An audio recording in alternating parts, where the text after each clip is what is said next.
pay kunsare ngal pay ngal labangal nantungal inde pay ngal nanda ede ya payle la salmina on lando sidon e jam noku kalka wondon e ka jodor don onon e wondibe mon e jatigibe mon e musibbe mon aray no andir don non hanki e wawale yitude aray buyno duno lang landi kon woniri aray don andi chaque fois lendi jeden e ngacca yimbe ben reposo andintinembe e mardi jeden e waway fudditade dans la semaine wawe jonnirgol ko fewndi kon kasare meden hara kay no yadi épreuve kasare men musibbe ko ati kon kala natudo e der vidéo on premièrement priorité ron ko watta ko ya wadu partager like et puis tu vas aimer ser guinéen ser compatriote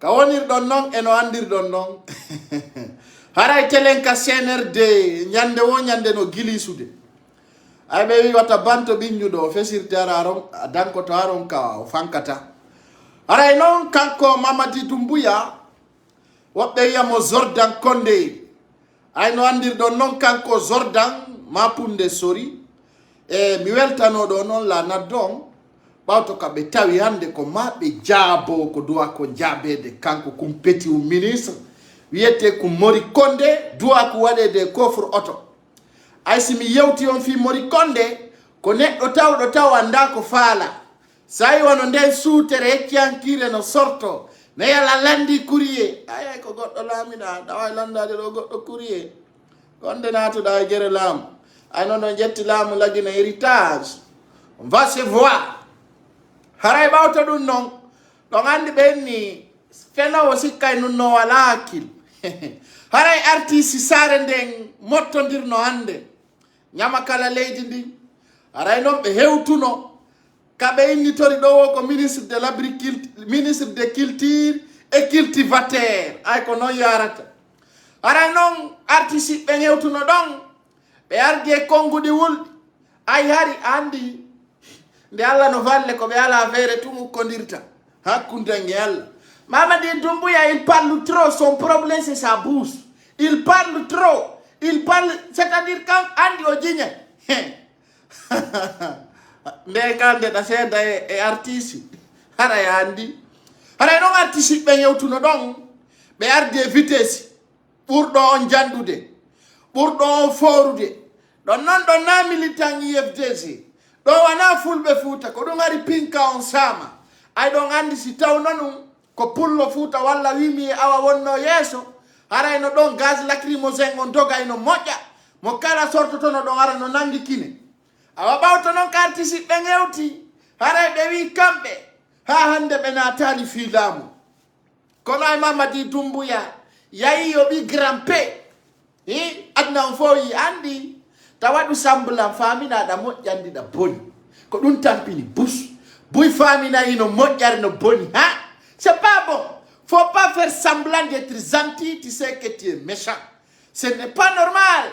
Awa ka motindiri don artiste quartier on jodini o fuddori ndi wiyetendi takana zayon o addi dum o jodini don kanko Mamadi Doumbouya o wi o nyammina artiste on fofi sunna kati o fawtoto be suuma e o fo kono non hari mi anda artiste no dudiri ni lagine nan la ilaha illallah muhammadur rasulullah artiste on no wa nyemete dudi ha mini ay mi dun taw mi hawi kono ben don non artiste be arno don be andi tinni haray bien sûr la nyuro Mama Binta Ba haray be wi kambe ko addibe ko départ Mamadi Doumbouya au pouvoir wo si tawi ko Mamadi Doumbouya wi waday kon wadali haray ko be tori ko yo Mamadi Doumbouya iw kalamu ala immédiat haray non artiste be aduno groupe uji haray non artiste ben to nyandi tinnabe hayaw no be don be ngenda ki pasi kono fodari ko nyamande mo fodima ko yo jonne haray artiste ben non be addanno en vidéo ji mudum haray ato e feddude tawbe ni pay kun sare feddina men dum ka pasma bawto ka jentada tawta jama no hedima musibe wonbe la ndarude no yaradirten non en famodiray awa Mamadi Doumbouya mi alante hunde wotere ka adna do yimbe dido habide tak nyama kala mo habiti e nyamakala ara mingo mi alino malama ngumboni. Je t'avais dit, ton pouvoir n'est plus de la chance maintenant. Aduna ondo mushibe habudu fosi na nyamakala sa habiti ebe haray hajuma omboni ko do benata sa glisse mi yetu mi andi ay de ngandi lagine do de futti kamanina bu gol karamo ko yagal fendo do mi hala ne no pidi di fo mi hala ma mi hali tama je t'avais prévenu je te dis même fo c'est la celle dalen de pompima Johnny kadi ya ko ndiri artiste on andi marsi ko do benata c'est très bon aduna on fop do ni habu de fo si na artiste ay no ngan ko yang artiste on habidi taw munyamo artiste lagine on ala international gouvernement walla way fus be ndara be tawa alamo be fenana sina be artiste be ara no artiste on mottondir no moja muradu mojjuru be hewti don ara hino ko be holli ko wo kam e si be hendaki ko be fodako ara hino ko fekkata ko ndare do mojja taw artiste lagine on yo comment c'est ça? Bonjour, présentez-vous s'il vous plaît. C'est Makat Laté, artiste la Guinée noyo opposant bego hakuntangi beno ay mi anda hi en même temps coordinateur du mouvement des si il y a 3 choses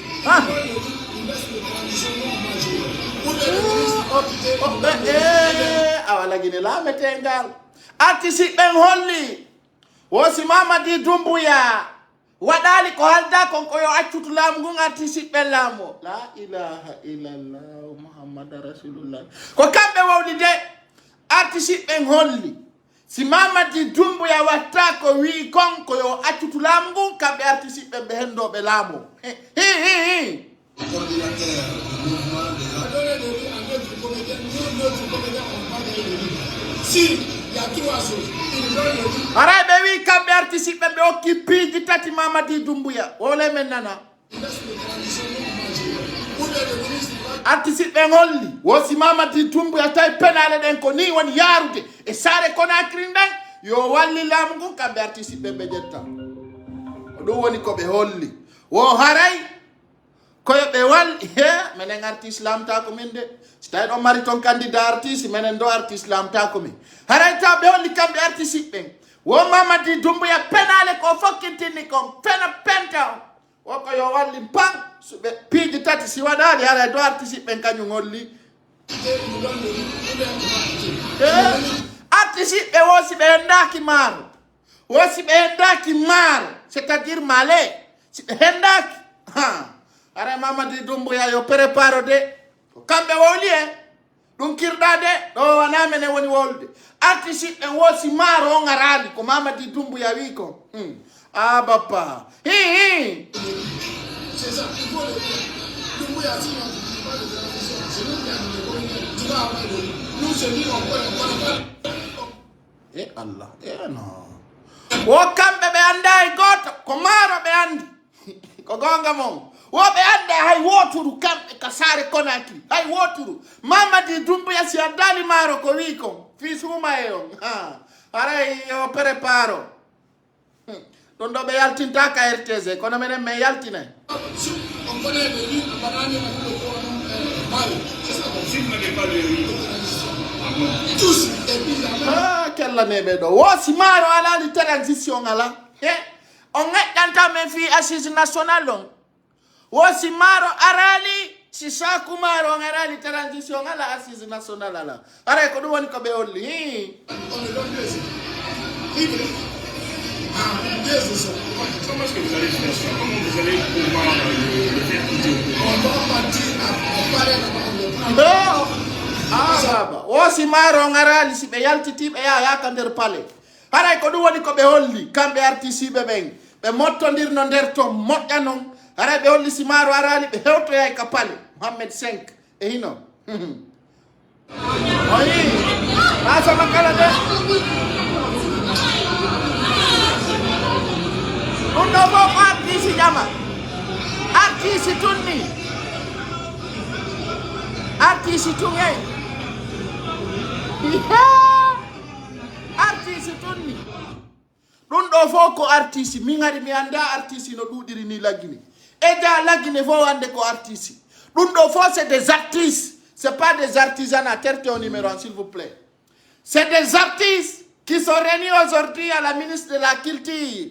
O kamɓe ko ma maro ngara haray ɗum ɗon ko teddungal jama on maro on ko ma adde haray noon jama kono waɗɗen si holluɗen ɗum ɗo ko fiyo jama on andu sa glisse au sein de CNRD andi fenande moƴƴa mi andi Mamadi Doumbouya taw fenan jama on tawolu ka watta ko anduɗa watta wadde mo defali ñammi defa yeeya mi alanimo amminimo a hey allo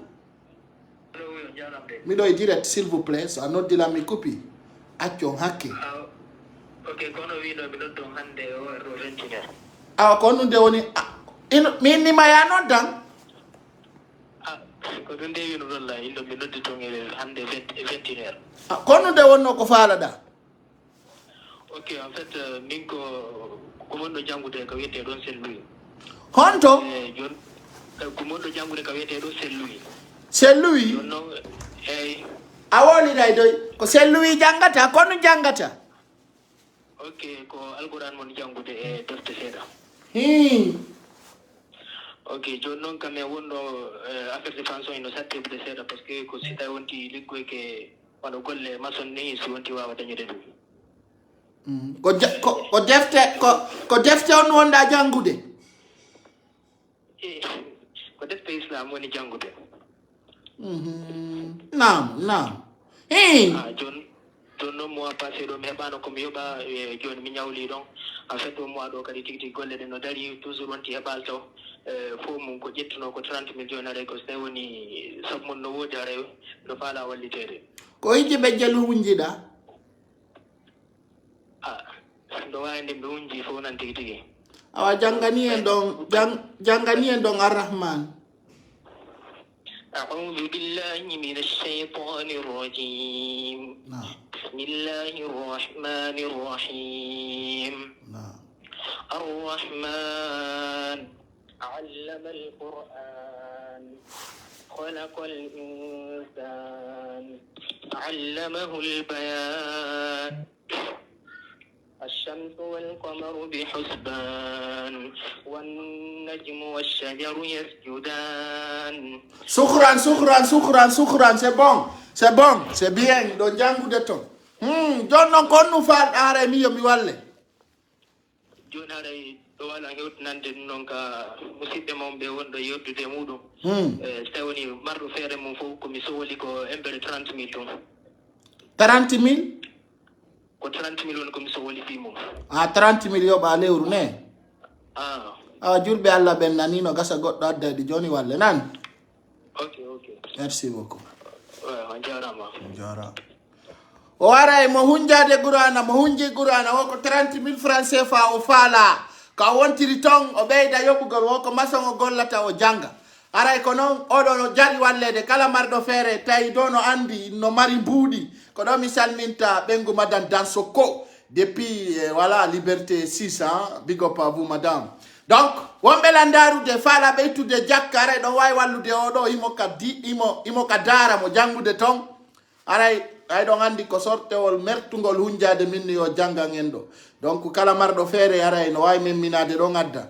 kalisi on yahi walle mo janga musidɓe an wonɓe landarde andeji mon ɗin no ɗuuɗi haray ko noon ay ɗon andi piiji ɗin se yadda en famodira e o say ɗo donc pay kusare ngal paygal labangal no yewtude o ko fewnditeren ka Sare Conakry nombre de partage et like musidɓe an wonɓe landarude o ñoƴƴay bouton jeɗen mayen piiji ɗin no ɗuuɗi kono guinéen on no añani guinéen on ino añani moƴƴa noon moƴƴa par ce que aye guinéen jono ndaare haray mo sabote nano fi yo partage donc gagnanedi ɗin moƴƴa stratégie mon on ko gagnanedi bien entendu fewdo ɗo ni iɗon andi ka Sare meɗen Conakry iɗen artude e piiji tawayɗi hino fokkiti ka ɓuri wonde puissant honɗum noon woni ɗum iɗon andi fewdo ɗo e ça glisse très fort à côté de Conakry piji di fo hino sattude hino ngadude haka tawi hande e Tanzanien woɓɓe gono ton e nder wikulo ɗo gandi kala ko hawtita tawi ko fi jamfa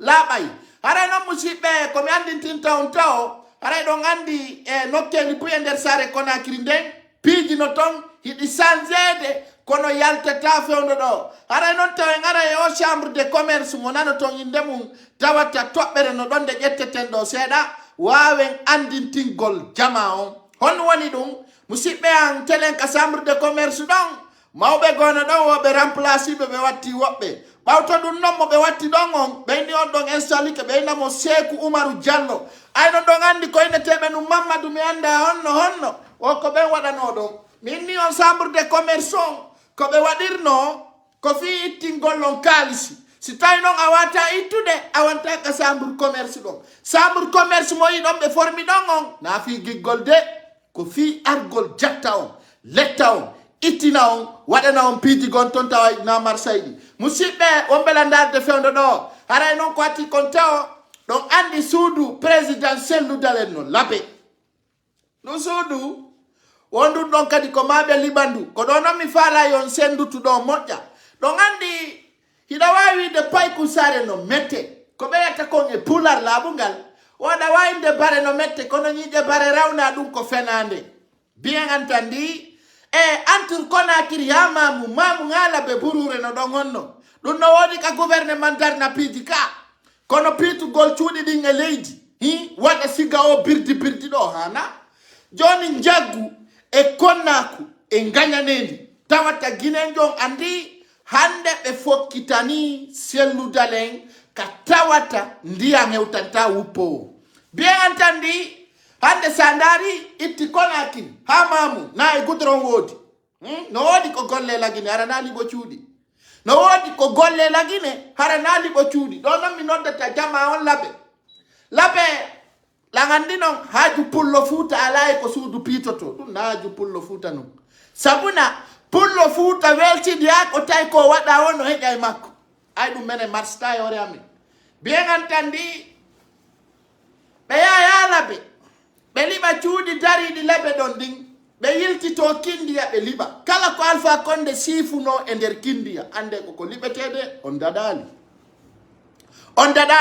ko tori ɗen noon jama on laɓe ay ɗon andi Mamadi Doumbouya oɗo ko règlement de compte addimo addan fo yii ɗum ɗon projet makkon c'est comment éliminer Cellou Dalein ɗum ɗon fof yii so yande ɓe no jooɗi no jiɓi ande so Cellou arta e so artata jama on no duwa famugol vision maɓɓe on c'est comment éliminer Cellou Dalein ɗum ɗon Mamadi Doumbouya mo wodiri ɗum ɗon ko ittay Cellou Dalein walla o ittay luɓaki makko jonno yimɓe laɓe naafi ko suudu Cellou Dalein ndu liɓete ko ndaare taw ka ɓe wi ɗon suudu Cellou Dalein ndun no ɗon ko cuuɗi jaluɓe laɓe woni ɗon ça d'abord vous devez vous poser cette question na yanda andi ko ɓenta kon e pular mo innima Allah yo saare sumu andu ala ko bona mo innima yo Allah saare bonu walla Allah yo gere waɗo e saare on ala ton fus hayre on won hay ko ma yara yo ala laɓe ka saare mi tindinta on yo waɗu gere dey kono noon mo ari bonnangol musidɗo ma e hoore fenade sabuna men innali leydi ndi fof lagine si etta wi ko kamɓe jeeyi ala probléme kono si goɗɗo darni suudu ha gayni o ɓiiro wicce o darni no darniri o ɗum ɗon duwaka arede liɓireni joni noon laɓe mi haalanan ɗo stratégie o son courtoisie bras o sikki ko Cellou Dalein liɓana kono woni perdude Cellou Dalein no mani 70 ans fewndo ɗo o ala ko bona laɓe ɓe aray noon ɓe ɓarara ka Cellou Dalein no fi lancugol Fuuta ça c'est leur objectif ça parce que ɗum ɗon no tawano e proposition Alpha Condé ɓe sifuno ay kindiya fof no andi cuuɗi labaɗi ɗum yaltuno ka social media laɓe préparé son préparaki ɓe aray ɓe liɓa ɗon ɓe liɓora ɗon cuuɗi buyi tawata nde kaynayi ko Cellou Dalein liɓanako ko ndu suudu ɗon tun koye aaju Cellou Dalein e ɗum fewno ɓe yayno Cellou Dalein yo suudi mum liɓe Cellou Dalein no jooɗi Sénégal fewno ninde ɓe lando ko kiriyefu walla ko karafu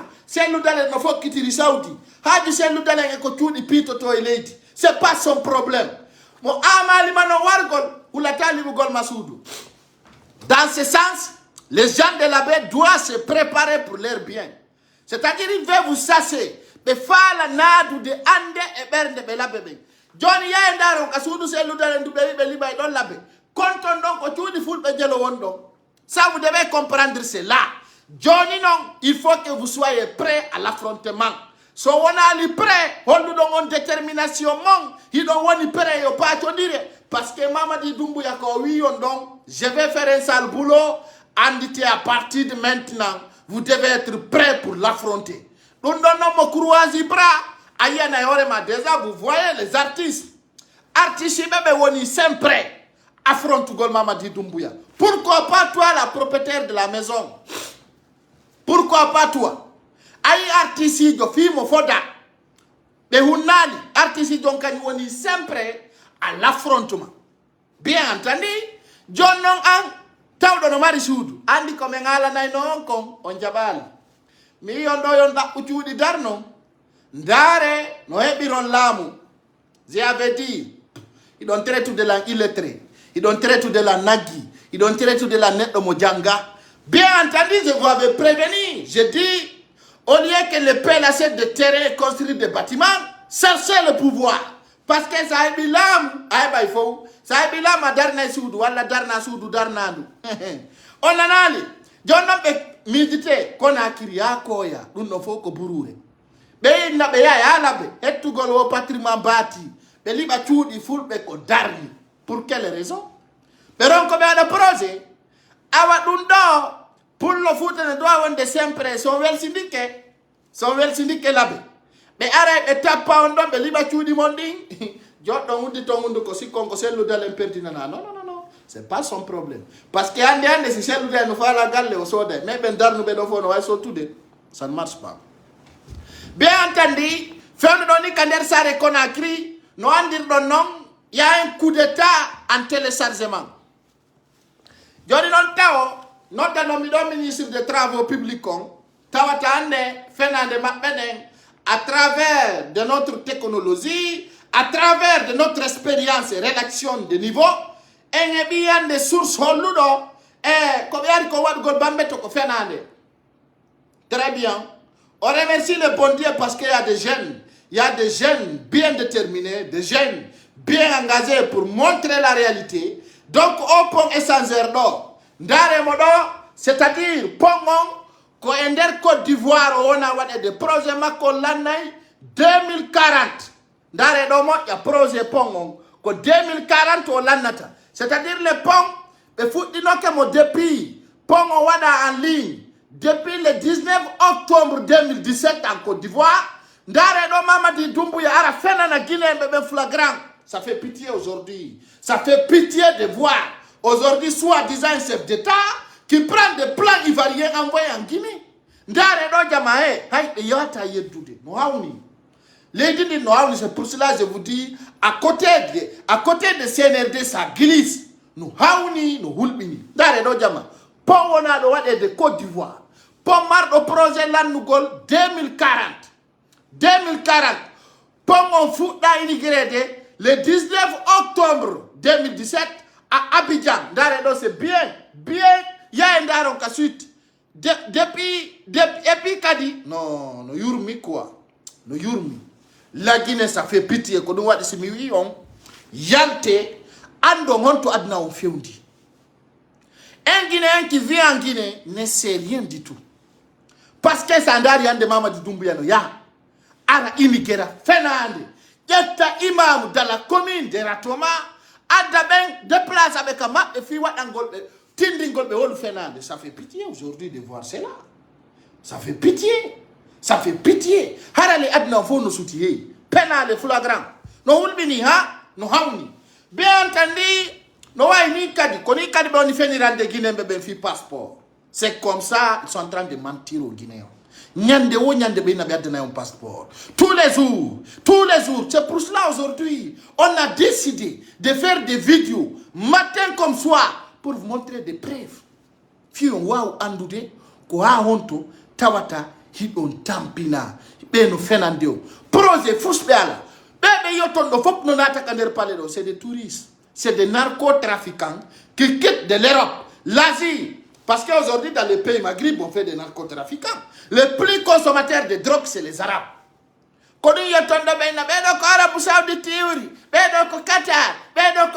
C'est des trafiquants de drogue. C'est des trafiquants de drogue qui se réunissent au palais, soi-disant c'est des investisseurs. Pénal et tout. Pénal, Mamadi Doumbouya, 1 centime voilà. 1 centime, aucun projet réel n'est employé dans la République de Guinée.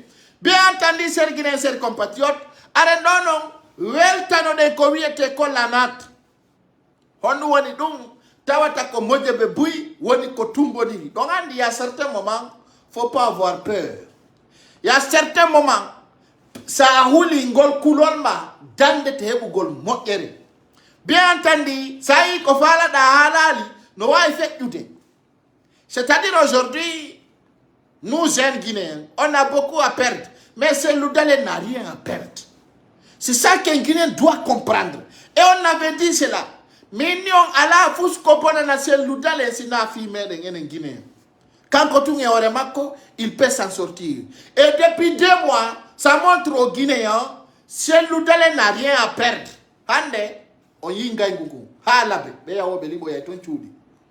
Ombo oni mona go, sel Loudalé njoki projet du monde. Mais dans ce sens, qui est Mamadi Doumbouya? C'est quoi son objectif? Qu'est-ce qu'il veut faire? Et les Guinéens doivent penser à cela. Hande la banien, Mamadi Doumbouya ne veut pas quitter le pouvoir. J'ai senti cela. C'est à travers de ce message, il ne voulait pas qu'on continue de démentir cela. Jono Koria Guinéen Jongandi Andeka, il ne veut pas quitter. Il ne veut pas quitter. Il faut qu'on l'affronte. Jono affronte Gongol. Ko Guinéen jo fop kala ka wontirda hina mari contribution mao. Affrontement, c'est-à-dire dans la sincérité, affrontement dans le plan de déstabiliser le pouvoir, affrontement pour démentir leurs projets, affrontement pour montrer la réalité, affrontement tout un Guinéen peut contribuer. On contribue déjà. Dans les opinions qu'on vient de faire sortir de nos dios, quand tu as fait donner plusieurs partis politiques, que ces Loudalens connaissent bien, et quand tu as fait Guinée, il faut nous andi bendo. Ben hande, ils décident, ils vont combattre ces Loudalens. Mais grâce à nous, l'air secret est sorti. Tu as fait kala comme fala wadi à l'intérieur. Il est wali yaltingo. Il est wali holy god andi na Guinée ben. Awa il est fala wadi godung edung. Hada doye be propose der ton hada wawi yaltingol ka social media andi tinna jama ngawa ko dum do be fala wadugol tout un Guinéen est connecté sur nous. Donc dans ce sens, je demande de partage dans ces vidéos. Hande non kondu woni projet mengon et au projet mo fo kitande no ko projet tawto onon do fo on famille hande ko point de jour bidding konde Mamadi Doumbouya iwata. Donc là tout le monde a compris actuellement. Il n'y a pas de développement. C'est les jours que Mamadi Doumbouya, on va lui faire quitter ou il quitte. C'est ça l'objectif aujourd'hui. Maintenant, chaque Guinéen doit contribuer à une stratégie. Bien entendu, notre stratégie. Notre stratégie aujourd'hui, on peut caler la Guinée en distance. Et ça montre aujourd'hui, dans notre plan, on peut mener un combat loin de la Guinée parce que la Guinée en 2009 fait un mais elle est en 2022. La Guinée en 2009 elle est en 2022. Combien d'années de différence? Donc, on va faire un combat stratégie. C'est-à-dire aujourd'hui, ça reste combien de jours d'ici le 25? Bien entendu, mais arrêtez. On jabali. Vous n'avez pas accepté. Et il y avait des commerçants qui veulent en profiter. Il y avait des commerçants qui veulent en profiter sur le dos des hommes. On avait dit, vous commerçants peu. Comme Mardon Kong, Wata la Guinée. Ok, on jabali. Jonon Nyande Noga et Joey, le 25 avril. Et Toriden Allah. Weltiden. Inu dayo Allah wallo embargo on lato kandele di la Guinée. Bien entendu, ça n'a pas de Guinée, que c'est le Loudalé, on a tampiné, et on a dit c'est le Loudalé, il me faut la tampiner. Ok. Johnny a la calcul de. A la calcul de. Nyande le 25 tauma la Guinée. Harako embargo. A andande nyande si ko selu dalen tampata. E si tawi quoi. Aïmi anda si tawi Guinée John no militade. De quoi ça s'agit exactement? Kodundon Guinée John doit famugo. Hi nyande le 25 tauma la Guinée. Ah la Guinée wana nama embargo. Ah c'est embargo wana ma kono ni conséquence mungu. Quand on a droit à poser des questions, Andi là c'est obligé qu'il faut qu'il quitte. Ah nyande embargo wada kondu fait yata. Avion arata, bateau arata, sina korema wala ko wonno kon kanden leyton kon non tu nyamete. Ah si dun no wadi si dun landi kondu fait yata. Ah ko dun non droit à famugol. Tawata hande kad sa yalta ilagine ko trafic yaltilta. Awata yaltude légalement. Hande kadi tawa ko wiete ko visa. Sina américain wala européen. A Guinée njo wala gouvernement la Guinée ayana na kayal tugol bien entendu joni non taw ko doa do andude hay wi be ben no lami de be wona be la communauté nationale et internationale ay jonno communauté nationale et internationale be no andi ko selu dalem holi ko do wadi minni depuis car longtemps on avait mis une mise en ligne un avertissement on avait dit toutes choses selu dalem doit maintenir une distance de sécurité. Aujourd'hui, bien sûr, c'est nous d'aller regretter d'avoir soutenu ces bandits. Parce qu'on a dit, c'est dès au début, on pouvait les éliminer. Mais au fil de la mesure, c'est nous d'aller a compris, il ne peut pas caresser ces bandits. C'est-à-dire, il s'est éloigné d'eux. Au Atidi, mais on remarque. Parce qu'il y a eu des on a envoyé Kassori Fofana, on a envoyé Djane, on a envoyé Damaro, on a envoyé Mustafa Naïté, on a envoyé tel et tel, tout ça c'est des c'est des faux débats. Mais en réalité, on a goudé à la sortie de mon Djungo Mappé. Hande kainon de Tawata, c'est nous d'aller nous artu à la Guinée, c'est au niveau de la communauté internationale. C'est au niveau de la communauté internationale que nous avons fait mal, parce qu'aujourd'hui, ce qu'on disait, c'est Loudaling avait dit, c'est une question de temps. Et le temps vient, parce que netto, il faut savoir, quand on vous dit, c'est une question de temps, savoir sagesse, avoir aujourd'hui un enfant, voir cet enfant est grandi, un jour il te réclame papa la dépense, tu vois, mes habits, mes chaussures, c'est comme ça, c'est une question de temps. Et c'est racine tout un Guinée, aujourd'hui, c'est Loudaling va devenir le président de la République. C'est hors de question. Ça, c'est une question qu'on ne peut pas s'en parler aux médias, au public aujourd'hui, je vous dis. Moi, je m'apporte la minta Afrique. Depuis la Guinée, quand nous avons souverain, la indépendant, la Guinée, faut soutenir la Guinée. Moi, Kakurana, no Hindi. Baby, Sari, Adane, Kofi, Al Yahuda, Nasara. Avia Nadun, Avia. No Hindi, Konu Fi, on Wola, na Fi, Al Yahuda, and Nasara. Ko al yahuda nasara woni ko kaduna na finiti do ko muslim wala koni mais bien sûr sari aduna den ko fi al yahuda nasara hande non ko fewndi do ni là où nous sommes on a compris comme on dit où on dire de al yahuda nasara ender on be da ude ben lam ender lagini ça sali andi il y a des temps les gens doivent comprendre no wodi piji di tawata hay sa yata sa nani ya fama boy go la Guinée ko bumbe boy dara la non parce que ware be maritan mais non faut savoir de quoi que je parle.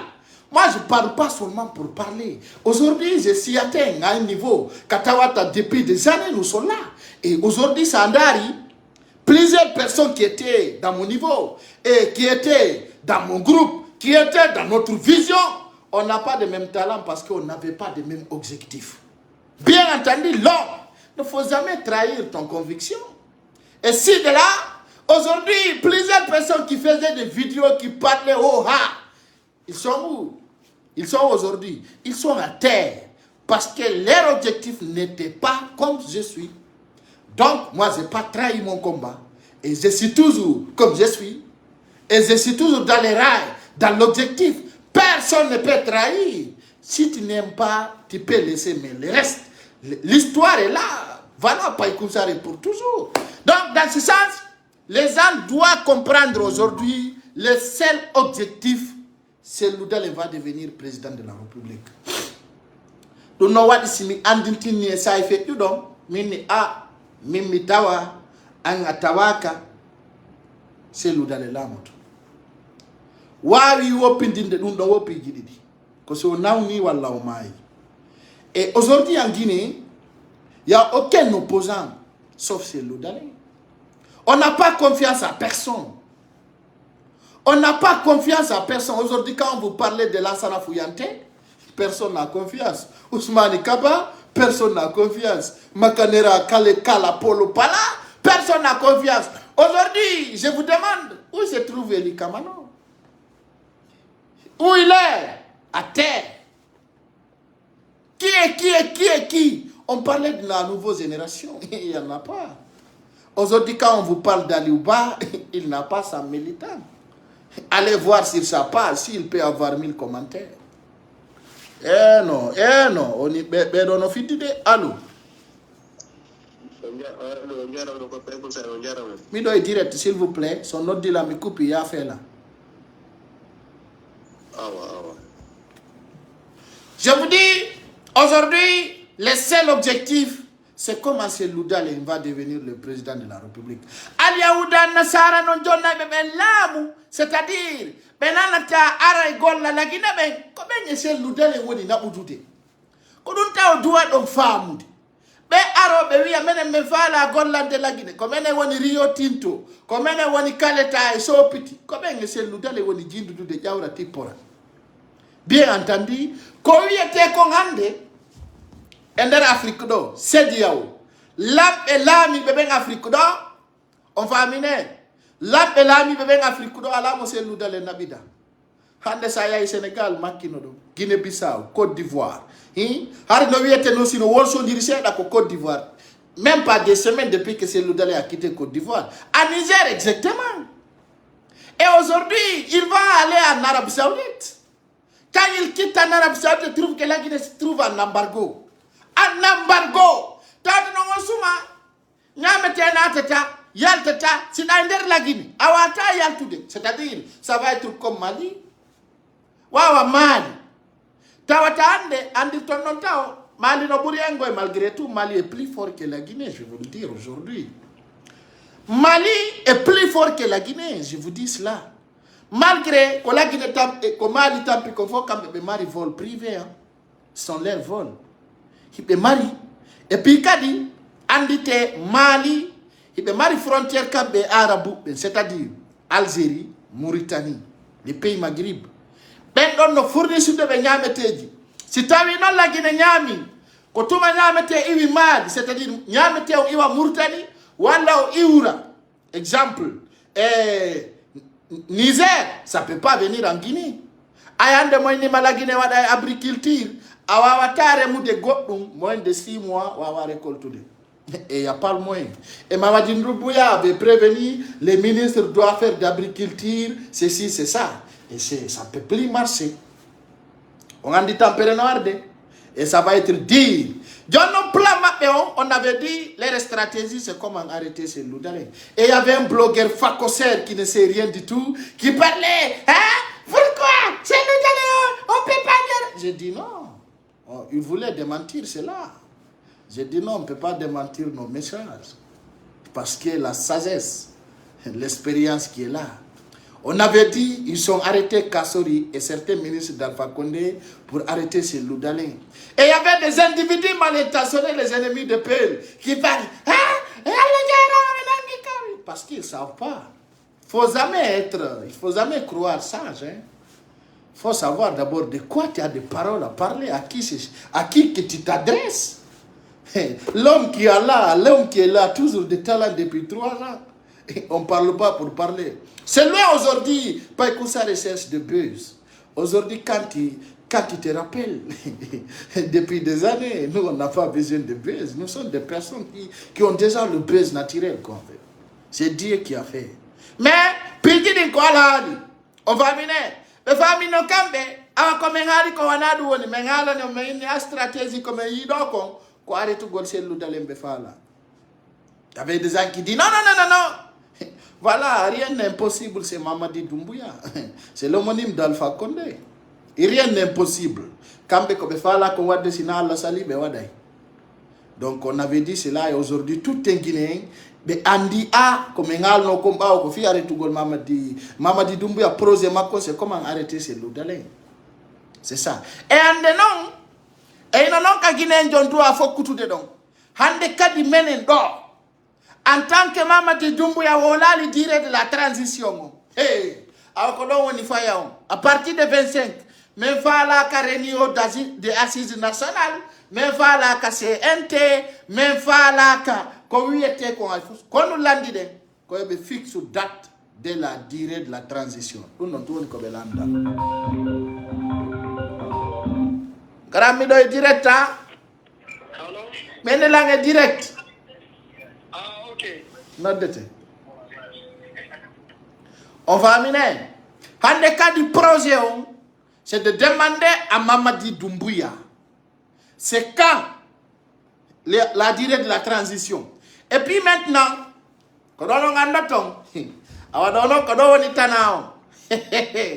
Johnny, il n'a pas dit non, mais fi wonu gol pour toujours. No wadi wana na be délai. Johnny non problème c'est quand parce que il peut pas faire une nouvelle constitution. Ça on a compris parce que l'idée mo be sikki so vai be on ko lança na fuyante. On doit leande il mo catégorie il est ngandi jara de ngala. Donc il y aura pas une nouvelle constitution. Dans ce sens, hande ko fala deng c'est qu'on veut exactement. C'est quand est la durée de la transition et c'est quand et comment la transition va finir. C'est ça qu'un Guinéen se demande. Johnny Nondo exactement le combat, c'est de le dire, de nous dire la durée de la transition. Au ara fixa ina muakari men organiser élection. Si nous wadali, hara la Guinée o hulden ko ngendadali. Hara ko hulden ko on peut pas s'en sortir. C'est qu'on avait peur, on peut pas s'en sortir là-dessus. Parce qu'à partir de là, vous allez comprendre qu'exactement là, on ne peut pas s'incliner. Parce que so ala durée de la transition, on s'y embargo wadama. Quand on impose qu'on fixe date durée de la transition.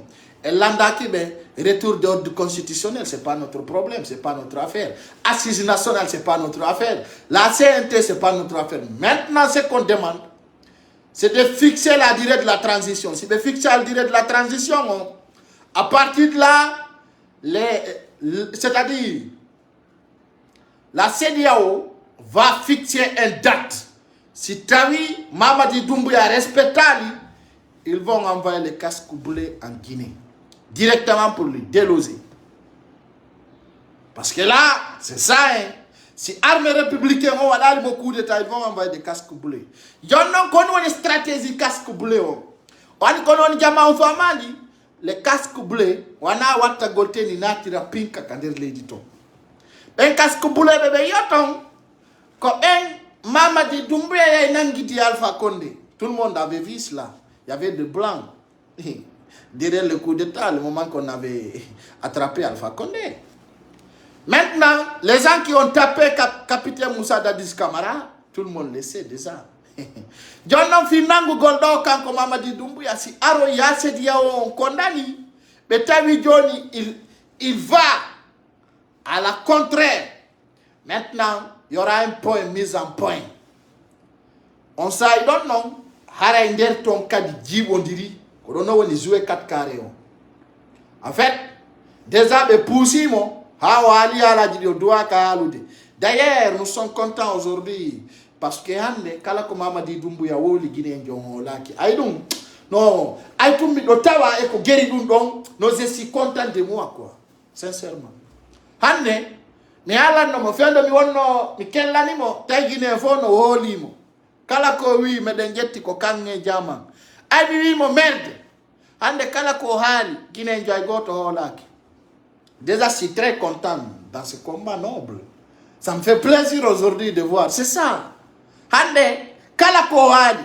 Guinée joye Fernande Ndender Tofu. D'abord, nous sommes très fiers de ça. Très contents.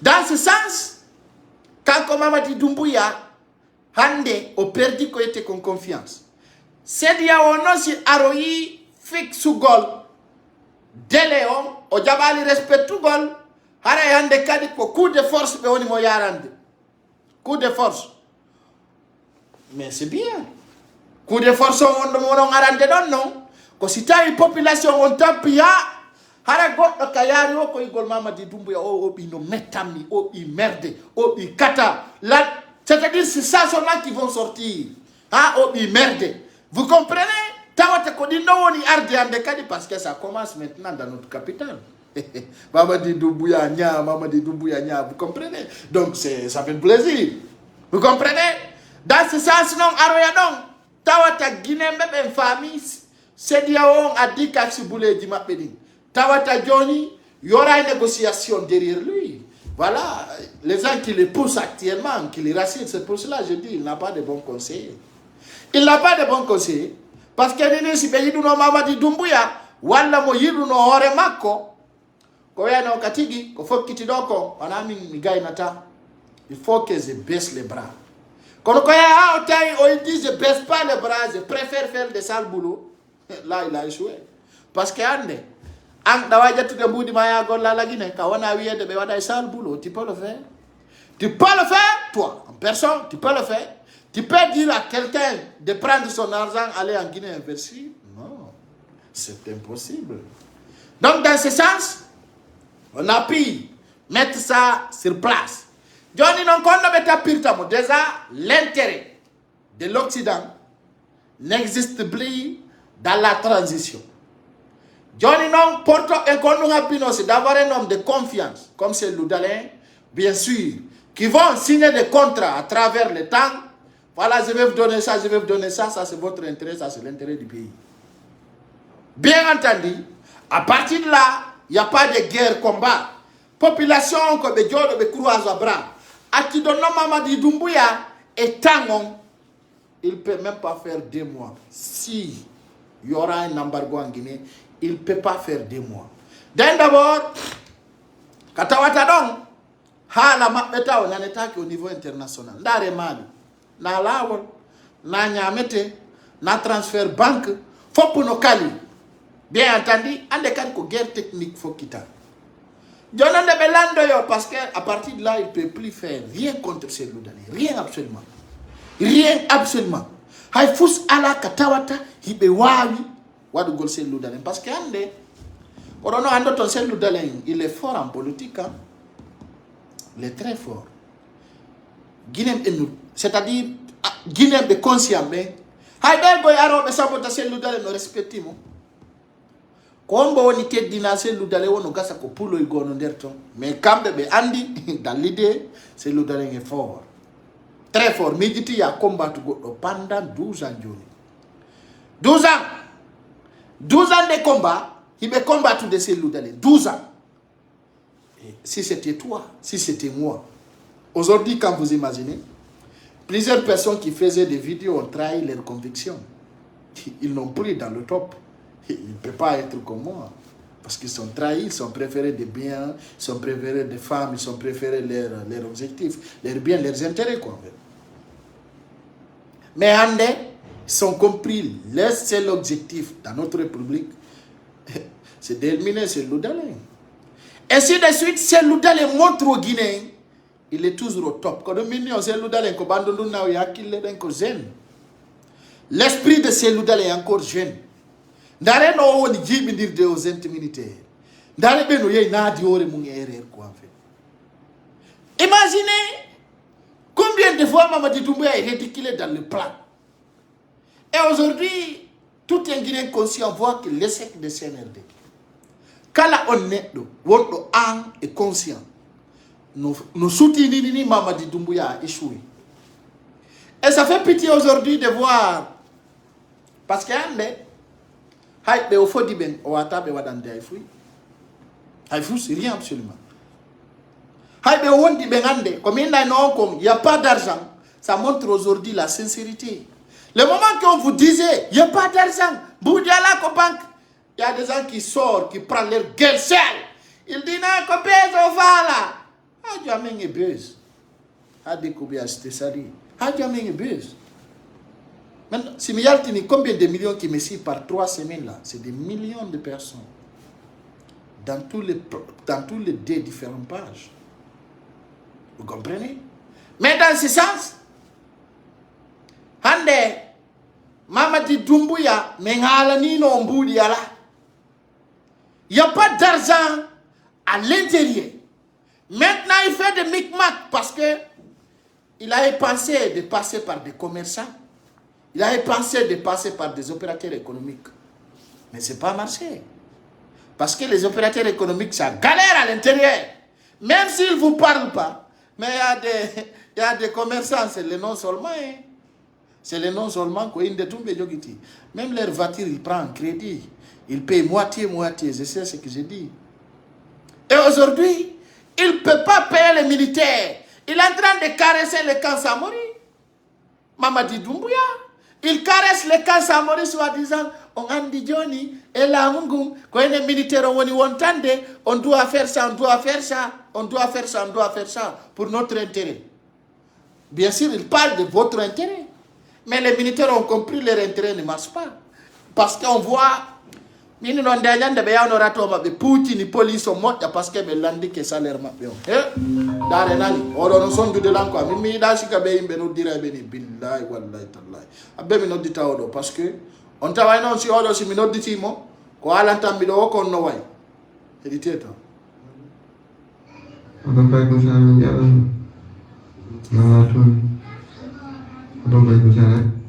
mais menen ni yala do taw fewndo do ni menen guiné beben na fi social anini menni fewndo do ni ko fino Mamadi Doumbouya iwra fewndo do ni ko anini men ko buy are addana mi do vidéo ji be yay be nawni hibe tampi acce famo wodi e say ka goddo darata tango o lando toragol menen ni ko anini men kono Mamadi Doumbouya yara so yande nawno no yalta toro e social media ko lagine acce jamandaro ender leyde den Afrique do buy kombo ni torade ka social media sina lagine nawno hay Sénégal do si goddo nawni à certain niveau état on ƴetta mo en charge kono lagine goddo e o do tampina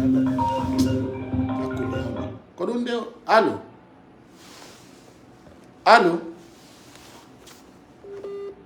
ko lagine doni allo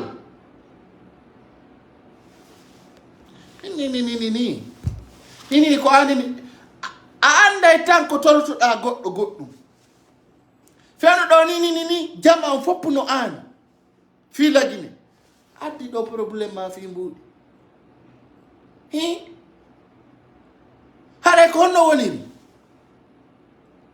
ni mo sutini mani fi mbudi kon wawda woluti. Je vous demande seulement parce qu'il y a du temps de demander l'argent, il y a du temps de travailler, il y a du temps d'observer. Quand on a mené,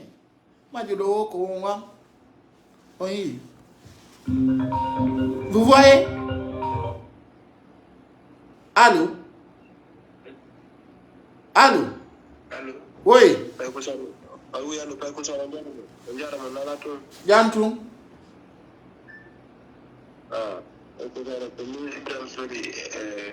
mi dam sori ba fala yu dugal mo ko mi wada accident ko jungo do ko to kay ko sa ko min na ban di video gi di photo gi don ay Allah do afia kon ngari fala do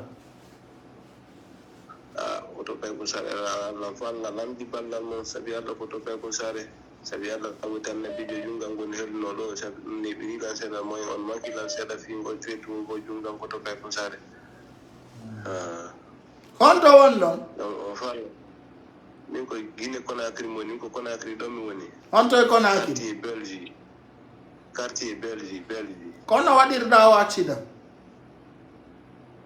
ko accident mo de ko moto wala wadde taxi moto telang en plus ala wadde ka université maram de bu taxi moto on gadi auto non tapilan ko junga auto tapilan ko moto don mais du coup on tinna bilan ko laptan aki am do don se to majido mo yalto de mamo da retraite bu ma ko ndi mo yalto mo artal ci minanali wi da on o wadi hon dum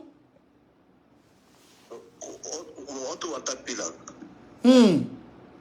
alhamdulillah c'est busy da mota pila no après mo fara dogo benangi mo après mo na bila ko laptan ben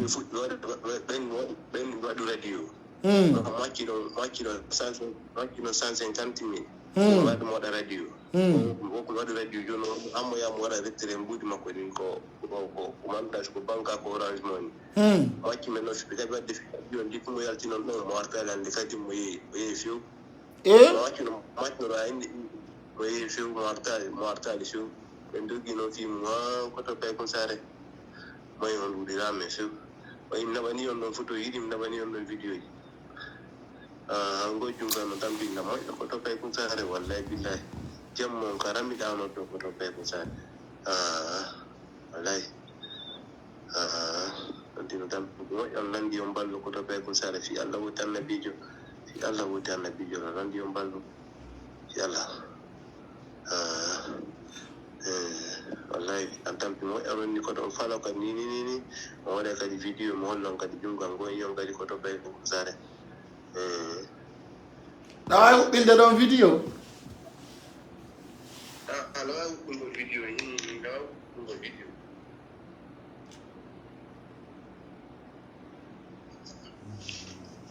na video mo lang ko to be ko sare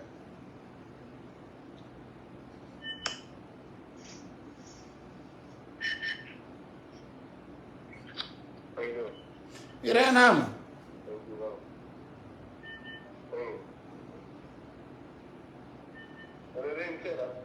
Inda Mirenama Ala sutila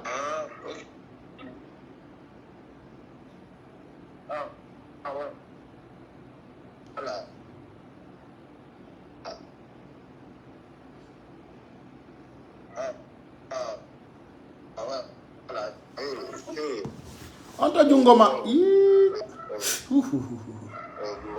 ko ondu yi ren la to ngare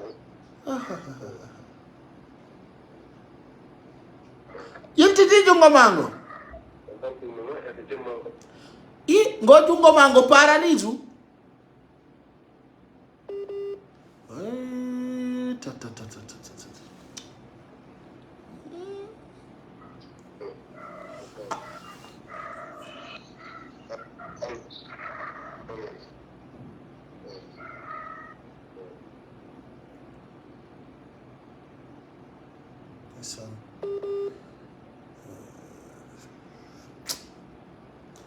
no. You're me, huh?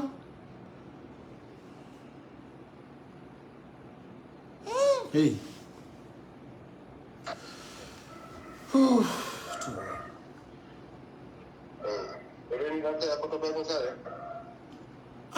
Connexion on woni mo ya ton ko am fait. Voilà. C'est ça.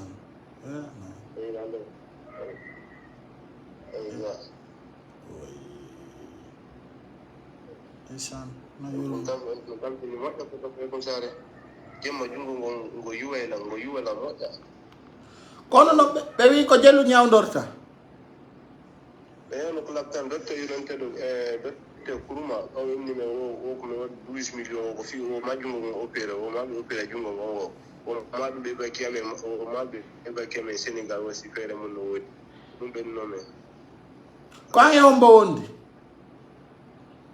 o mi ba bien video avec ni mi ba bien no wondi me no ko me wondi ne me bel video ko no a ko to be ko sare o non fi da mo ya Allah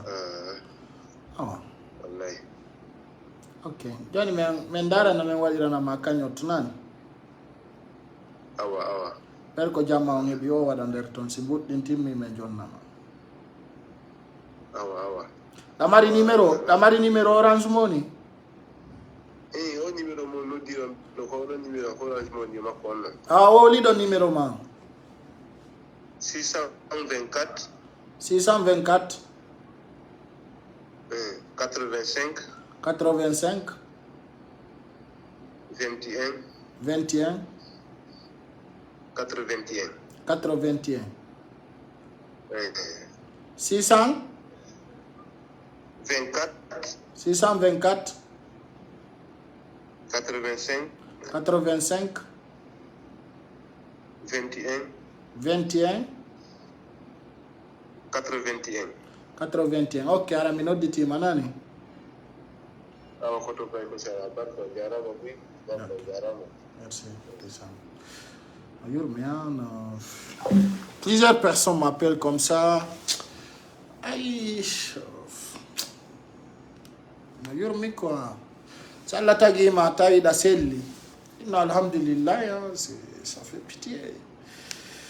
Nyande les gens m'appellent pour des aides. Tous les jours, on attend la goutte de notre dalle l'amphi. Dans les cas de situation, je vais pas demander des aides, mais ça fait pitié. Faut que c'est pas facile quoi en fait avec le problème de la Guinée. Bon, c'est pas grave, c'est grave. No yurmi quoi. Puis no yurmi là, mais il faut que je vais mettre attendez. Mais ndaro on jetta numéro Côte d'Ivoire wada nderga. Mais pourquoi vous faites ça? On a goddo nawni, on jetta piji mon en profitant de la décision. C'est pas bon. Acce di piji mon. Ta goddo ar holla ande mon siga odo nawnudo. Jetto numéro ji mon ukko nderga mais c'est pas normal. Acce di piji mon, c'est pas bon. Goddo wodi sayji di en profitata yore goddo. Mais tu prends un numéro qui n'est pas de notre numéro. Anta wata ko dum don jet. Non, ko don yurmiya quoi en fait. Numéro mi go on commenti do zi appengle. Tan jettu numéro ji tawa no mi wada cagnotte ce soir, je vais appeler l'équipe. Ils vont essayer de faire un cagnotte avec une vidéo de là d'ici kala wawdo wallita gol. Fi o suma e do wallito. C'est comme 20, c'est comme 10, c'est comme 30, c'est comme 40. Kala ko yebuda wa walte gol parce que rundo ko yeso mon do ari tawi. Il a insisté de m'appeler et depuis le temps, il y a plusieurs personnes qui m'appellent. C'est pas facile. C'est pas du tout facile. Kadimi data sondo arugol in abonné ben jama itumbudi, tu vois. C'est pas des mazar quoi en fait. Mais I found do ko Allah wadi endo. Kala roli andemon. En wa yarugol voilà, on va contribuer à nos façons. Voilà, mais il souffre quand même. Donc notre pays, c'est regrettable tellement qu'on y attaque la Guinée. Nous haouni, musipe, billahi wallahi tallahi. La Guinée, ça fait pitié. Sincèrement, la Guinée, ça fait pitié. Les gens qui vivent en Guinée, faites pitié. Allah moyata la Guinée raunti yurma. Kala moyuda la personne te fait pitié. Quand tu as vécu ailleurs, tu rentres dans ce pays, tu vas voir. So yinyando me yalta me ngala. No yurmi quoi en fait. Lady din no yurmi. Yimbe wombe ben kaledi la Guinée. Vraiment, merci beaucoup Mamadou Diang Baldé. Il dit donne 20 euros. Ok, mais voilà une cagnotte en ligne tout de suite. Je demande à toute une personne qui voit cette cagnotte de partager. Surtout, partager les vidéos. Et en fait, beaucoup de personnes vont voir. Ça fait pitié quand même. Je suis aujourd'hui trop touché de voir ça. Mais Yurmi quoi, en fait, j'ai essayé de vous laisser parce que là, je ne peux plus continuer dans cette vidéo. Et souvent, on vous dit, la Guinée, ça fait pitié. Ça monte tous les jours. Entre nombre de centaines de personnes sont couchées à l'hôpital. Donc, je vais mettre une cagnotte en ligne peut-être d'ici 24 heures. Et on va essayer encore de mettre son numéro Orange Money au niveau de la Guinée. Donc, toute une personne qui pourra contribuer, on demande de contribuer. Donc là, on peut s'arrêter là. Demain, on va continuer notre vidéo live parce que là, je suis tellement touché, je ne peux plus continuer. Donc, on se retrouve demain soir. Au revoir.